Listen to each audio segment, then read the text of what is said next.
Aduh, gerah banget guys. Kalian ngerasa gak sih kalau akhir-akhir ini tuh cuaca lagi panas banget, gak enak, bikin gak nyaman gitu.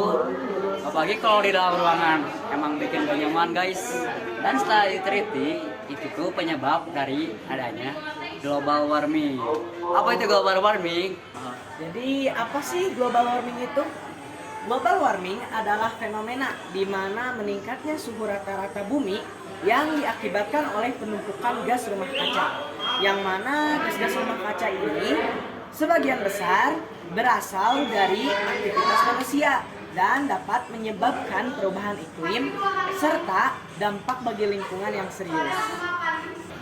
Hai teman-teman, tahukah kalian menurut BBC pada periode Februari 2023 hingga Januari 2024 pemanasan global mengalami peningkatan sebesar 1,52 derajat Celcius. Suhu ini jauh lebih hangat dibanding dengan beberapa dekade terakhir. Oke teman-teman, kan akhir-akhir ini tuh kita suka ngerasa yang namanya kegerahan atau gak nyaman di rumah. Nah ternyata itu juga merupakan dampak kecil yang terasa akibat adanya pemanasan global, yakni perubahan temperatur di mana suhu bumi naik lebih dari biasanya ya. Teman-teman tahu nggak kalau suhu bumi itu dalam satu abad terakhir telah naik sebesar 1,1 derajat Celcius. Walaupun kelihatannya sangat kecil, namun perubahan yang terlihat kecil ini dapat menyebabkan dampak yang kompleks. Salah satu contohnya adalah musim panas yang semakin panas dan panjang. Kemudian timbulnya berbagai risiko penyakit yang disebabkan karena adanya panas seperti dehidrasi. Nah, dampak lainnya adalah naiknya permukaan laut. Karena perubahan suhu yang semakin panas di bumi ini, maka es-es yang berada di kutub atau di gletser seperti di pegunungan tinggi mudah mencair sehingga volume air laut semakin meningkat.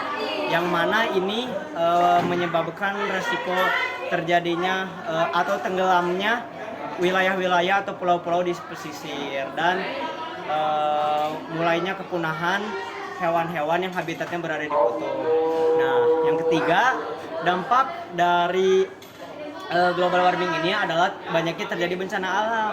Nah, teman-teman, tahu nggak kalau pemanasan global ini ternyata memicu terjadinya perubahan iklim, yakni perubahan cuaca, suhu, dan lain-lain secara tidak menentu dan tidak dapat diprediksi, sehingga banyak terjadinya bencana alam yang belum siap untuk diantisipasi. Selanjutnya ada penyebab dari global warming. Apa itu penyebabnya? Jadi, penyebab dari global warming itu disebabkan oleh peningkatan gas-gas rumah kaca di atmosfer, seperti karbon dioksida, metana, dan juga nitrogen oksida. Gas-gas ini juga terutama dihasilkan dari aktivitas manusia. Cegah global warming dengan ceria. C. Cegah pemborosan energi. E. Efisiensi penggunaan sumber daya. R. Replansi dan pelestarian hutan. I. Investasi dalam teknologi hijau. A. Aksi bersama dalam pengurangan emisi. Terima kasih. Assalamualaikum.